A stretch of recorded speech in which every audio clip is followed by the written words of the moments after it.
Hey, I'm Jennifer. I'm 34. Been married to Jake for about a year now, and I spend most of my days glued to my laptop teaching students from all over. Life was cruising along pretty okay until the day it wasn't. You see, Jake and I live in this pretty awesome house my folks left me. It's big, cozy, and has been just ours until recently. Jake's folks, Martha and Bob, live just down the road. At first, it was kind of nice having them pop by, but then the nice turned into a nightmare. Martha, with her lifetime badge of housewifery, started nitpicking everything from my cooking to how I kept the house. And let me tell you, her standards were somewhere up in the stratosphere. "Jennifer, darling, this pasta is a bit bland, don't you think?" she'd say, screwing up her face as if she'd bitten into a lemon. And the house, oh boy, a woman's touch means a spotless home, she preached. You do want to keep Jake happy, don't you? I bit back 1,000,001 retorts every time. Martha, I work. It's not like I can magic the dust away between classes. I tried explaining once, hoping for a shred of understanding. She just waved her hand as if swatting my words away. Nonsense. It's about prioritizing. Your job is to take care of the home and Jake, of course. One day, she even had the nerve to inspect Jake's laundry right in front of me. You're letting him wear this. The colors have faded. You're not using the right detergent.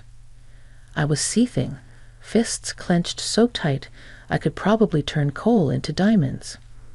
But I swallowed the anger, thinking, keep the peace, Jennifer. They're not staying with us. It's just a visit. But man, those visits felt like they were stretching the fabric of my sanity thin, really thin. One sunny afternoon, I was setting up my laptop for my next online tutoring session when I heard a truck pull up outside. Peeking through the window, my jaw nearly hit the floor. There was Jake, helping his parents unload boxes and furniture from a massive moving truck. My heart sank. This wasn't happening. Martha, ever the matriarch, was directing traffic like she owned the place, while Bob just seemed pleased as punch, not lifting much as he surveyed his new kingdom. Jake caught my eye and gave me an apologetic shrug. I stormed out. Jake, what on earth is going on? Oh, hey babe, surprise. Mom and Dad are moving in with us. Isn't that great? He was all smiles, clearly oblivious to the nuclear level of my panic and anger. Great, great. What? When were you planning on asking me, your wife, about this little life-altering decision? I was practically spitting each word, incredulous. Babe, calm down. It's just for a little while. They're having some financial troubles, and this way they can rent out their place for extra cash. It's a win-win. Jake tried to wrap his arm around me, but I was having none of it. Martha chose that moment to waltz over, a commanding figure in her pastel cardigan and pearls. Jennifer, darling, it's so sensible, don't you think? We're all family here, plus you've got so much space in this lovely house of yours. It was meant to be shared. Shared? This house was my sanctuary, left to me by my parents who are no longer with us. It wasn't just some communal flophouse. I tried to keep my cool, but my voice had other plans. Martha, with all due respect, this is my house. Don't you think this is something that should have been discussed? Oh, sweetheart, don't be like that. You know, family helps family. We'll make such lovely memories together. Martha was all but patting herself on the back, while Bob nodded along, adding his 2 cents. Yeah, Jennifer, it's about time we all got closer, don't you think? Closer? I didn't even know what to say. The arrogance, the entitlement, it was all too much. Jake looked between me and his parents, a deer caught in headlights. Come on, Jenny, it'll be fine. What's mine is yours, and what's yours is ours. Right. Wrong. So very wrong. But as angry as I was, I couldn't bring myself to kick them out on the spot. Maybe it was shock. Maybe it was that tiny voice in my head reminding me what family meant to Jake. So I did what I've become an expert at. I swallowed my fury, plastered on a smile, and welcomed them into my home. As the days turned into weeks, I realized this temporary arrangement was anything but. Martha and Bob made themselves right at home, critiquing my cooking, commenting on my lax cleaning habits, and generally making my life a living nightmare. Jake, meanwhile, was either at work or playing the role of the oblivious husband too well. The temporary situation started to feel like a life sentence. Every day, from the moment I cracked my eyes open to the second I collapsed into bed, was a marathon of trying to juggle work and the incessant demands of my new housemates. One morning, as I was prepping for a particularly important tutoring session, Martha barged into my makeshift office, a frown already etched deep into her face. "Jennifer, this place is a pigsty. When was the last time you dusted? And those cups from yesterday are still in the sink," she exclaimed. I clenched my jaw, my fingers pausing above the keyboard. "Martha, I've got back-to-back sessions today." "I'll get to it when I can," I replied, trying to remain calm. She huffed, crossing her arms. "In my day, we kept a clean house and worked. It's about managing your time better," she lectured. I wanted to scream, but I bit back the harsh words and focused on the computer screen, though I could barely see it through the red haze of my anger. Bob wasn't any easier. He had this uncanny ability to need something right when I was in the middle of explaining complex concepts to my students. "Jennifer, where's lunch? I'm starving here." He bellowed from the living room, oblivious to the "Do Not Disturb" sign I hung on my door. "It's in the fridge, Bob. Just warm it up," I replied, my voice strained with the effort to remain polite. "What do I look like? A chef? Can't you take a break and fix something?" He shot back, his voice booming through the thin walls.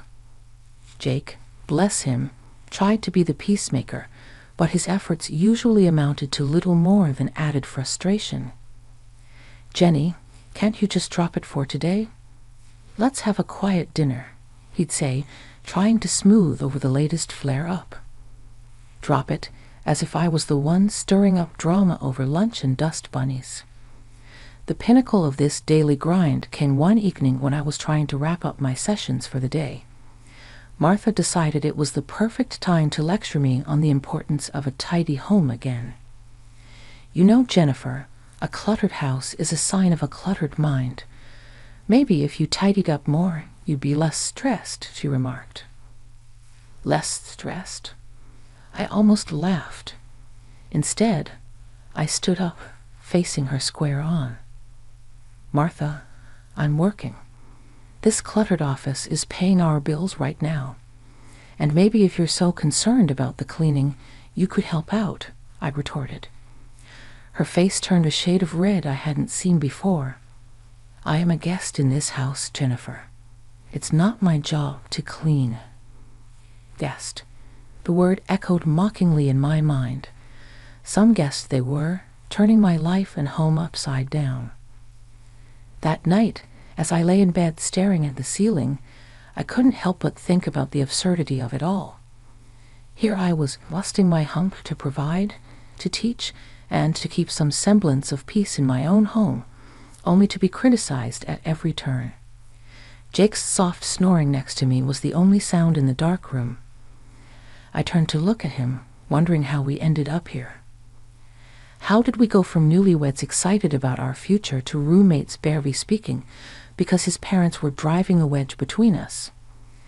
3 months into what felt like the world's longest invasion of privacy, Jake came home early one day, looking like he just lost a fight with a bear. "Jenny, I got fired," he blurted out, not even waiting to sit down. His folks were out, probably terrorizing some other poor soul with their presence, and he made me swear not to spill the beans to them. Great, just what I needed. Now it was all on me. My online tutoring gigs were suddenly not just about keeping busy or funding a few extra comforts. They were our lifeline. I doubled down on work, stretching my days thin. Before I knew it, I was not just tutoring. I was running my own online school. A small part of me buzzed with pride, but I kept it under wraps. No need to add fuel to the already blazing inferno that was our household dynamics. Money was tight. Tighter than a lid on a jar that's been sealed for a century. Every penny had to scream for mercy before being spent. It got to the point where I had to have the talk with Mar and Bob. Look, I know this is awkward, but I need help with the bills. Maybe you could cover half the rent, I asked, trying to keep my voice steady. Their reaction was as if I'd suggested a fly to the moon. What do you mean? Jake's got it covered. He makes plenty, Bob scoffed, waving off my request like a bad smell. Yeah, about that. I started, but Jake's pleading look stopped me. He wasn't ready for them to know. He pulled me aside later, whispering, "Just a little longer, Jenny. I'll find something soon." I'd promise, promises, right. Meanwhile, I was teaching, cooking, cleaning, and playing referee, all while trying to smile through gritted teeth. Martha and Bob, they seemed to have turned complaining into an Olympic sport, barging into my office mid-lawn to demand attention as if I was hosting afternoon tea instead of running a business. "Jennifer, this is unacceptable. You're always locked away in here. When are you going to make time for us?" Martha demanded one day, standing in the doorway with her arms crossed, while I was in the middle of explaining algebra to a 15-year-old. "Martha, I'm working. Can this wait?" I hissed, trying to keep my voice down. "No, it can't. We're family, and you're neglecting us," she shot back, oblivious to the irony. Bob wasn't any better. "When's dinner?" "We're starving here, and you're just sitting around," he grumbled on a different occasion, ignoring the stack of papers and open textbooks around me. "Sitting around, really, Bob? I'm teaching and dinner is when you make it," I snapped, patience fraying like an old rope. Jake was apologetic, always whispering, "Thanks for holding us together, Jenny. It'll get better," but better seemed like a distant land, one we weren't getting any closer to.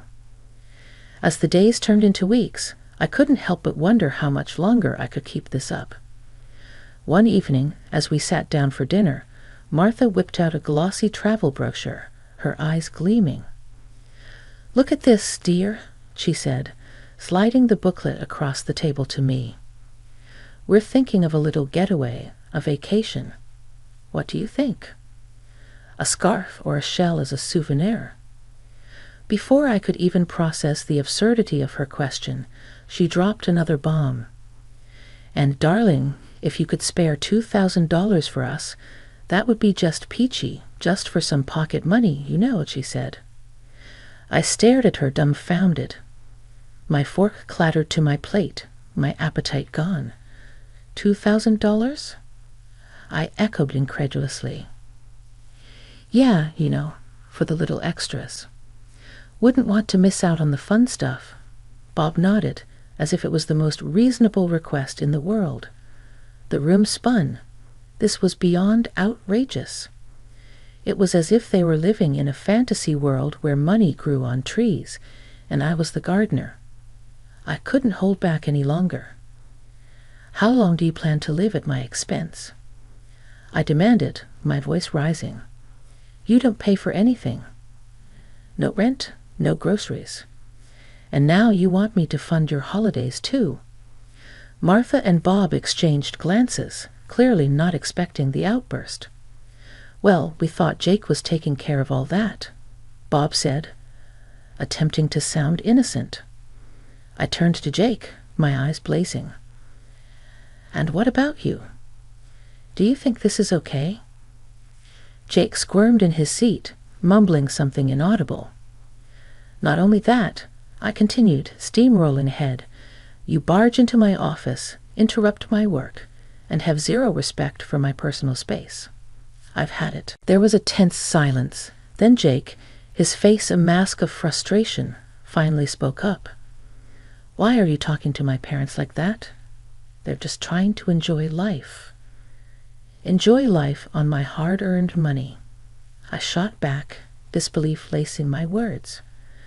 That's when Martha, always the actress, began her performance, tears welling up as she wailed about my ingratitude. "After all we've done for you. We even told Jake he shouldn't divorce you. Despite everything," she cried. The room froze. Divorce? I echoed the word, slicing through the tension.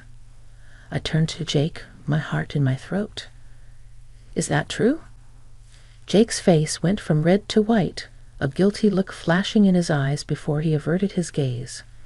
Martha, seizing the moment, clutched at her chest, gasping dramatically. "My pills, upstairs. Please." Concern washed over me. I stood up abruptly, the need to ensure she was okay momentarily overshadowing my anger. "Fine, I'll get your medicine," I said, leaving the dining room in a daze, my mind racing. The accusations, the deceit, and now this talk of divorce. My world was unraveling, thread by thread, and I was left to pick up the pieces. I had barely reached the top of the stairs when I realized I didn't even know which medicine Martha was talking about. Turning back, the last thing I expected was to overhear the truth that would turn my world upside down. Jake's voice, usually so warm and familiar, was barely a whisper, yet every word struck like a hammer. "Mom, you nearly blew it. Tonight we need to get her to sell the house first. Talking about divorce now is just going to spook her." My heart stopped. Divorce? Sell my house? The pieces clicked together in a mosaic of betrayal. His mom, Martha, was quick to reply, her voice a hiss. I know, but keeping up this charade is exhausting. She's not as clueless as you think." Jake was insistent, almost desperate. "Just stick to the plan. Make things hard for her, unbearable even. She'll cave, sell the house to get away from you, and then we can do whatever." "But not before. If she divorces me now, I get nothing from the sale." The coldness in his voice, the calculated manipulation, it was all laid bare. My knees felt weak, my heart shattered. This was their plan. My husband and his parents plotting against me in my own home. He continued, oblivious to my silent presence. "We'll be set once this is done. Sell the old place too, and we can finally get something better. Just lay off the big purchases for now. Don't draw attention." I stood there frozen, a statue of disbelief and hurt. They were supposed to be my family. How could they do this? Back at the dining room door, I paused, collecting myself. The mask of ignorance was now my best defense. Walking in, I found Martha clutching her chest, a perfect picture of distress. "Oh dear, I forgot to ask which medicine you needed," I said, my voice steady despite the chaos within. Martha, caught in her act, quickly shifted gears. "Oh, it's all right, dear. I think I just need a moment." The excitement of the evening, you know. Jake glanced at me, a flicker of something in his eyes. Was it guilt? Fear? I couldn't tell. "Everything okay, Jenny?" I met his gaze, a hollow laugh echoing inside me. "Fine, just tired, I guess. It's been a long day." As we finished dinner in silence, my mind raced. They didn't know that I knew, and I intended to keep it that way. For now, I would play the part, bide my time, and plan my next move carefully. They'd wanted a game. They'd get one, but on my terms. The next morning, I didn't waste a second. I called off my classes, feeling a mix of nerves and determination. Today wasn't about teaching. It was about reclaiming my life. My first stop was the lawyer's office. I laid everything out for him. The deception, the manipulation, and their plans against me. He was reassuring, clear that the law protected my inheritance. My house was mine alone, divorce or not. With divorce papers in hand, I headed back home, my resolve stealing with every step. The scene that greeted me was predictably frustrating. My mother-in-law, Martha, immediately started in on me for not having dinner ready. "Where have you been all day?" "We've been waiting for you to make dinner," she snapped, her voice dripping with disdain. I met her gaze, my patience worn thin. "I'm not your cook, Martha, or your maid.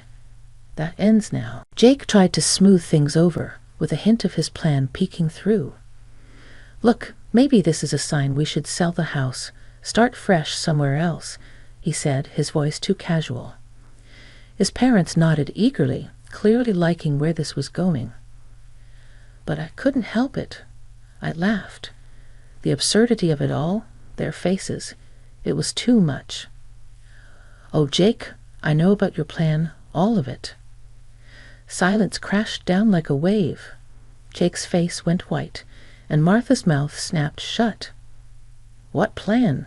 Jake managed, but his voice was shaky, guilty. With a deep breath, I laid the divorce papers on the table. "This plan, we're done. I want you and your parents out of my house." The outrage was instant. Martha was the first to explode. "You can't do this. We're family."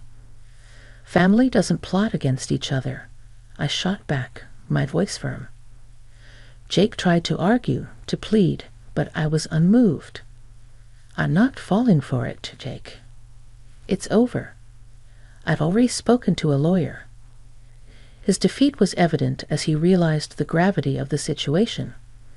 They had no legal ground to stand on, no emotional manipulation left to play. Reluctantly, with anger and frustration boiling over, Jake and his parents packed their things and left. After they left, the silence in the house was deafening, but it was the sound of freedom. I sat alone in the dining room, the echoes of their departure still bouncing off the walls. It was over. I could finally breathe again, but the weight of what had transpired hung heavy in the air. I wasn't sure what to do with myself. The routine I had been so accustomed to, despite its toxicity, was gone. I decided to call my best friend Sarah. If anyone could understand, it was her. "Hey, it's me," I said the moment she picked up. "Jennifer, what's wrong? You sound off." Sarah's voice was filled with concern. I laughed, a mix of relief and disbelief in my sound. "You won't believe what's happened. Jake and his parents, they're gone." I kicked them out, Sarah practically shouted, surprise evident in her tone. "Girl, what happened?" So I told her everything, from the overheard conversation to the visit to the lawyer and the final showdown. As I spoke, the reality of my newfound freedom began to sink in. "Wow, Jennifer, I don't even know what to say. Are you okay?" she asked after a moment of silence. "Yeah, I think I am, better than I've been in a long time," I admitted, feeling a smile spread across my face. We chatted a bit longer, her support lifting my spirits even further. Hanging up, I felt a renewed sense of purpose. The house felt different now. It was mine again, truly mine. I could do whatever I wanted with it, fill it with new memories, maybe even redecorate. The days that followed were a blur of activity. I started making small changes around the house, clearing out reminders of Jake and his parents. With each box I packed away, I felt lighter, more in control of my destiny. I also threw myself into my online school, pouring every ounce of energy into something that was truly mine. It wasn't just a distraction, it was a lifeline pulling me out of the murky waters of betrayal and onto solid ground. My students, my lessons, they gave me purpose, a reason to look forward every day. One afternoon, as I was prepping for a webinar that had interest from corners of the globe I'd only dreamed of reaching, my phone rang. The screen flashed Martha's name, a name I hadn't seen or thought about in what felt like a lifetime. Curiosity overcame me and I answered, bracing myself for whatever came next. "Jennifer, dear, it's Martha." "We need your help," she stammered, her voice laced with a desperation I'd never heard from her before. I hesitated, memories of their betrayal flashing bright and hot. "What's happened?" "Our house, the one we rented out, it's gone, burned down because of some electrical fault. And, well, the insurance, she trailed off, the weight of her omission hanging between us. And you didn't pay the insurance on time, so now you're out with nothing." I finished for her, not without a trace of cold satisfaction. "Yes, exactly. We were wondering, hoping really, that maybe we could stay with you just for a little while," she pressed, each word more desperate than the last. The audacity of her request left me speechless for a moment. After everything, they still saw me as a safety net, their backup plan. I found my voice, steadier and colder than I intended. "No, Martha, that's not possible. You're strangers to me now." Later, through the grapevine of mutual acquaintances, I learned about Jake's new reality. He'd taken a job far below the expectations and lifestyle he once held dear, just to scrape together enough for a roof over their heads and the basics. Part of me wanted to take satisfaction in his fall from grace, but another, deeper part of me just felt tired of the anger, the resentment. It was time to truly move on.